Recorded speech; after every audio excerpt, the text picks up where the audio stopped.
ده چې دی به اوبه بندې کړي او چې اوبه بندې کړي نو بندې کړه که نه چې دا غونډه انډیا د لډو به کړي خدای دې کړي چې ته بنده کړي نو دا به ډېر زبردست کار وشي ته بندې کړه نو بندول هم نشي د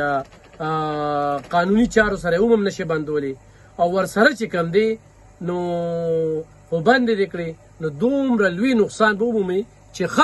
خط بوشي نو یو خو دغه ماشوم له ته جواب ورکړه چې ماشوم در باندې کوم سوالونه پورته کړي که نه صرف دغه ماشوم له ته جواب ورکړه چې دغه ماشوم تا نه دا پوښتنه کوي چې تا دا ډزې کړي دي څنګه دې کړي دي او چې ډزې دې کولې نو دغه ځای کې چې ستا کومه یونټ ته هغه یونټ چېرته تللی وه او هغه یونټ چې کوم دی نو په دغه موقع باندې څه کول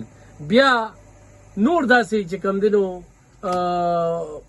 غلطي خبرې چې کوم دی هغه مخې ته راغلي دي خو دغه ماشوم چې کوم دی نو دی ورته یو ډېر زبردست دغه ښودلی دی چې دغه او هغه چې کوم په دی کې کوم مسلمان و هلته به اس چلو دغه ځای ته چې کوم خلک رسوي کېږي که نه نو هغه په اس په ذریعه باندې نو هغه چې کوم دی نو هلته کې خیروت دغه شوی دی او باقاعده د هغه ځای خلکو چې کوم دی نو هم دغه خبره کړې ده بلکې د هغوی چینل هم دغه خبرې کوي نو دې وخت کې ګرانو کتونکو ټینشن ماحول شته چې پاکستان ورته فضایي حدود چې کوم دی هغه بند کړل ورسره چې کوم دی نو دغه ملکونو ته د دوی تګ لاړه دې سره سره په دغې ورته 8000 چې کوم دی دغه جهاز ته دغه یو جهاز ته چې کوم دی نقصان کېږي دا ډېر یو لوی نقصان دی ځکه چې دوی خو ډېر په غرور تکبر سره وایي چې زموږ ملک هم غټ دی او زموږ اکانمي هم ده تاسو څه یو دا دی او هغه دي نو بس اوس ورته ټینګ شي او تکړه شي چې دا کومه درځې دله درکړه پاکستان او ډېره زبردسته فیصلې چې کومه ده نو هغه ورته وکړله ښه ګرانو کتونکو په دې حالاتو کې پاکستان سیاست یې وړخته نومې پارټي چې کومه ده خپل پوج سره ولاړه ده خپل ملک سره ولاړه ده هغوی دا خبره کوي چې ملکي نو موږ به سیاست مکور سبا وکړو دا ډېره زبردسته خبره ده او همیشه چې داسې حالات راغلي خو د 65 دی خو د 71 دی خو د کارګل دی او ورسره چې کوم دی نو خو اوس دغه صورتحال دی نو ما نن د 400 په چوک کې په پیښور کې په مردان کې مختلفو چوکونو کې ما هسې خلکو سره پوښتنې کولې ځکه چې په ملک ته راشي نو لاول ملک دی او دې ملک دپاره چې کوم دا خوره او دا د لااله په نوم باندې جوړ شوی ملک دی موږ سره الحمدلله ایماني جذبه ده او موږ دغه شانتې هندوان چې کوم دی غیر مذهبه خلکه موږ نشي هېرولی خو جنګ کې خیر نشته دی خو حالات د ټینشن دي دا ځکه تاسو ته وایو بعضې خلک په سوشل میډیا باندې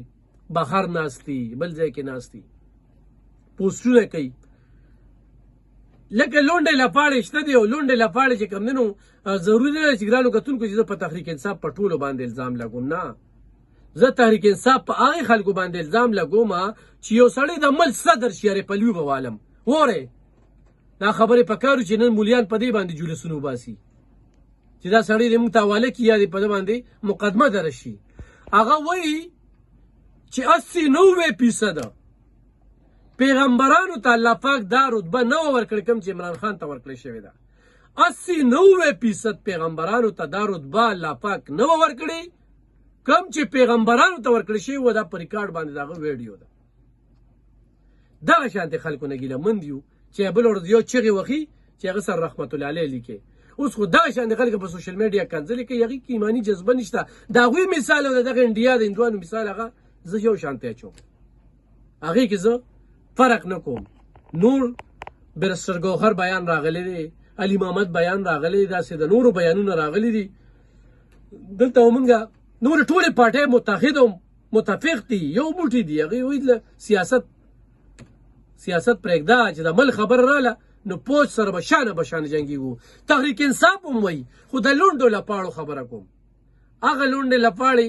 چې هغه په سوشل میډیا ناستي او کنځلې ردې بدې ایماني جذبه ورکې نشته او دې خاورې د بدنامولو کوشش کوي نو هغوی نه خو موږ ګیله نشو کولی هغوی خو شروع دي خو دا عمل ترقي کوي هغوی انتشار پیدا کوي خو دا عمل مخ په وړاندې ځي نو هغوی انتشار پیدا کوي نو د هغوی نه خو ګیله نشو کولی نور دې وخت کې ټولې پارټۍ چې کوم دی هغه یو موټی دي او د تحریک انصاف هم شعور والا خلکه د ملک سره چې محب وطن خلکه دي نو هغه هم په دې باندې پاک فوج له دا یقین دهاني ورکوي چې چې موږ د تاسو سره ولاړ یو. نو ګرانو کتونکو چې یو سړی د ملک صدر پاتې شو په لندن کې ته ودرېږې او تا ته خلک ناست دي، تا له شرم پکار دی ته دغه ټیم کې دومره ستا ذهن کار نه کو. دوی ذهني بیماران شوي دي. ها وزیر اعظم د عمران خان به د جیل نه مروځي، خو قسمت کې ونه وزیر اعظم به هم شي.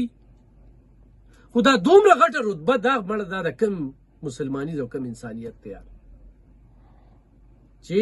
80-90% پیغمبرانو له 1,40,000 کم و بیش پیغمبران په دې دنیا تیر شوي دي. په هغې کې 80-90% پیغمبرانو ته داسې رتبه الله پاک نه وه ورکړې کومې چې ویدله ورکړې وه. دا د هغه خبره ده، تقریر بله ورځ هم هغه یو درته دغه کړه. دغه شانتې خلک لګیا دي د ملک چې کوم دی په دې حالاتو کې د انډیا ملګرتیا کوي. د صنم جاوید یو ټویټ کړی دی چې ویې ګورې که نه چې بله ورله دا په جیل کې واچوي نو بیا به دا خلکه څه وایي چې دا ورسره ظلم کېږي، دا ورسره زیاتې کېږي. د هغې هغه ټویټ وګورئ چې په کوم انداز کې هغه لګیا ده او د خپل پوج پسې کومه مسخره مذاق او ټوکې کوي. دې وخت کې ګوره خارجه داخله دا په دومره ټینشن کې ده. ولې چې هلته مودي سره د خپل سرکار غم دی